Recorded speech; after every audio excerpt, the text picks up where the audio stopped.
The fragile U.S. economy has been met with bank bailouts and stimulus plans. So what's to come in 2009? Joining me now to answer that question is Gerald Celente, founder and director of the Trends Research Institute. Thank you for joining me. Oh, my pleasure. How would you define the economic trend that you have forecasted for 2009? We're going to see an economic collapse, the likes of which the world has never seen before. And it's not only in the United States, it's going global. At the end of 2008, we saw Christmas sales, retail sales. Women's apparel down 23%. Home furnishings and electronics off 27%. Luxury items down 35%. These are Depression-era collapses. We saw major bankruptcies. Circuit City. We saw linens and things. One bankruptcy after another. Then we saw store closings. Starbucks, Home Depot, down the line. The question becomes, who is going to take all of the vacant retail space? Who is going to rent it? The answer is nobody. Now we look at the financial collapse in 2008. You saw the Merrill Lynch mob go under, the Bear Stearns gang go out of business, the Lehman boys, they went bankrupt. You saw bond companies, brokerage firms, banks go belly up or bought out. Who's going to rent all the vacant commercial business space that they used to occupy? The answer is nobody. The commercial real estate collapse that's going to happen in 2009 is going to dwarf the residential real estate collapse. You use the Great Depression as an analogy, as a comparison. During the Great Depression, unemployment was at 25%. Now it has increased. It's at, I think, over 7.2. Is that number going to get much, much bigger? We have to look at the real number. There's two sets of books the government keeps. When they measure up unemployment, they don't add in the people who are no longer looking for jobs because they've become discouraged and can't find any after looking so long. And they don't include part-time workers. When you put that number into it, the number is 13.7%. And that's a government number. And this is just beginning. And again, current events form future trends. What did we see? We saw in one day 61,000 jobs evaporate off the map. You're going to see Great Depression numbers.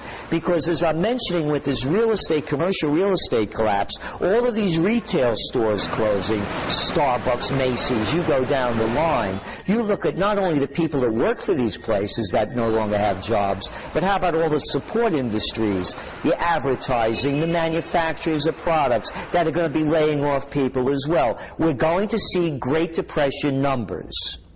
And matter of fact, this is going to be worse than the Great Depression. What are we going to see happening to the society, to people's day-to-day lives in terms of how they treat one another, how they behave, crime? When I say it's going to be worse than the Great Depression, we call this the Greatest Depression. And by the way, to be using 1930s models to get us out of this is really stupid. Back then, when we first crashed, most people didn't own homes. There was no such thing as a home equity loan. And back then, people didn't have credit cards. The consumer wasn't $14 trillion in debt. We had a manufacturing base that built the world out of the Great Depression following World War II. We no longer have that. So now people are at the ends. They're stressed out.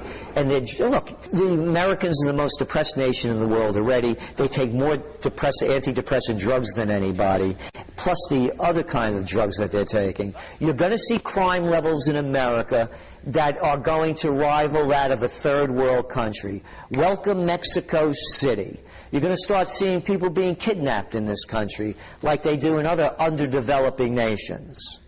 So it's going to be very violent in America. You're not exaggerating. I'm not exaggerating. The facts are there. I have a saying.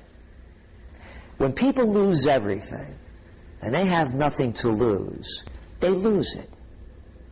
You're going to see off with their heads. There's going to be another revolution in this country. When will this revolution that you have forecasted in your Trends Journal happen, and what will ignite it? It's going to be a tax revolt.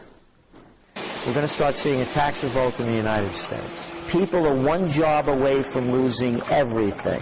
We're seeing more and more foreclosures, people being laid off. People, they're stretched to the limits, and what are they doing? New York State, 130 new taxes they're proposing. They're raising sales taxes. There's going to be a tax revolt in this country from property taxes first and school taxes second. That's where we're going to start seeing it start to happen. Do you feel people are not hopeful that Obama will make a difference? People are hopeful, they're desperate, and they're fearful, and they'll hang on to anything. Let's look at the facts. A man of change. Who did he bring into Washington? You know, they say, by their deeds you shall know them. Let's look at his Treasury Secretary, Timothy Geithner, former Robert Reuben retread from the Clinton administration, the former president of the New York Federal Reserve Bank. Change? How about Larry Summers, the former Clinton Secretary of the Treasury? And look what, I mean, I've been around a long time. I never remember a newly elected president bringing in basically the national security team from the last administration who happened to be from another party. So you don't think Obama's different in any way?